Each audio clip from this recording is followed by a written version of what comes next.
Comment contrôler sa peur de quitter son emploi et enfin créer son entreprise?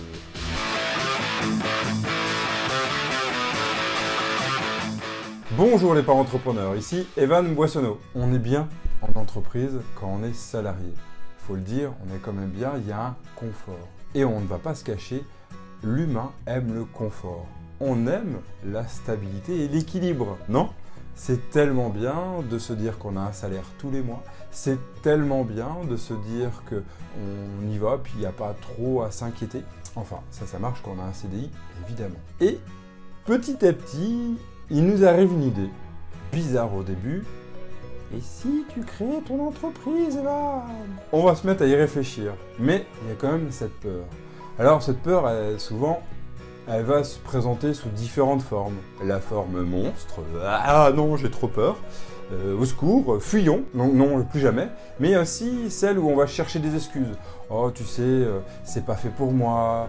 Oh, regarde, eux, ils y arrivent mieux que moi. Et puis elle, regarde comment elle a réussi. Ces excuses, toutes ces phrases, en fait, au début, on ne les décèle pas comme des excuses. En fait, on a l'impression que c'est réel et en fait, on s'en convainc. D'ailleurs, on va en parler à notre entourage. Notre entourage va souvent être pas empathique, mais sympathique. Il va dire, bah oui, c'est vrai, je comprends, ça doit être difficile. J'oserais pas, moi aussi. Oh, puis tu sais, c'est vrai que t'es pas trop, non, tu n'y arriveras pas. Alors, comment vaincre sa peur et enfin créer son entreprise et enfin quitter son emploi? Il y a plusieurs choix, il y a plusieurs possibilités. Et la première, c'est de tout plaquer. Alors restez bien jusqu'à la fin de cette vidéo, je vous parle d'une dernière astuce. La première, c'est de tout plaquer du jour au lendemain. Il y a des personnes, c'est comme ça, elles sont comme ça. Allez, c'est fini, on arrête tout. On passe enfin à cette merveille. Donc ça fait longtemps que j'ai cogité, et puis voilà, j'en ai marre, boum. Il y en a d'ailleurs qui vont prendre comme prétexte, il voulait aller voir tel concert, et puis tu m'empêches d'y aller, ok, je donne ma démission, c'est fini. Il y en a d'autres qui vont prendre un coup de sermon, j'en ai marre là, de toi, employeur, ça fait longtemps, je pique une colère, allez boum, c'est fini, je donne ma démission, c'était pas d'accord avec moi. Et puis faut oser franchir le pas. Une fois fait, faut assumer. Et puis il y en a qui vont pas oser. Donc moi je dirais, si vous avez peur de vous lancer, et si vous n'arrivez pas à passer cette étape, ça veut pas dire que vous êtes mauvais, ça veut pas dire que vous n'êtes pas fait pour l'entrepreneuriat. En fait, l'entrepreneuriat, ça peut être aussi un moment où on peut le tester sans devoir quitter son emploi. Attention, c'est pas simple non plus. Vous aviez votre confort ou vous aviez vos quelques heures de travail par jour. Ouais, quelques heures, je rigole. Il y a certains travails où c'est bien compliqué et bien fatigant. Prenons un travail normal, on dit de 7 à 8 heures par jour, normalement 35 heures, donc 7 heures par jour. Eh bien, il vous reste quand même pas mal d'heures avant de vous coucher. Puisqu'il y a 24 heures, il reste donc 17 heures. Ah oui, c'est ça. Oui, c'est bien 17 heures. Qu'est-ce qu'on peut faire de ces 17 heures? Vous n'avez pas d'enfant, c'est merveilleux. Vous en avez, ou ça devient un peu plus difficile. Prenons le cas, vous n'avez pas d'enfant. Eh bien là, mais qu'est-ce que vous attendez? Vous créez votre entreprise le soir, vous testez. Moi, par exemple, j'ai créé mon entreprise à mi-temps au début. Je travaillais le soir et les week-ends pour des clients qui sont arrivés petit à petit. J'étais auto-entrepreneur, d'ailleurs c'était au moment de la création de l'auto-entreprise. J'en ai profité.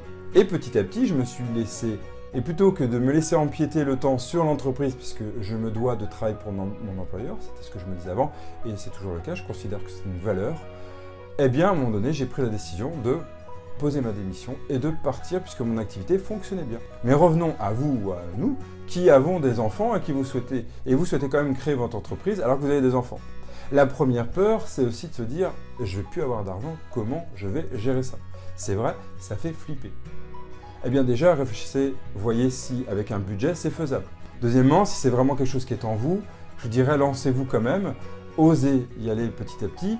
Et avec les enfants, trouver un moyen. Alors c'est sûr que si les enfants sont petits, c'est un peu costaud. Si c'est un bébé, c'est un peu costaud. Mais si les enfants ont après 3-4 ans, ils commencent à prendre moins de temps dans l'entreprise et donc du coup vous pouvez y arriver.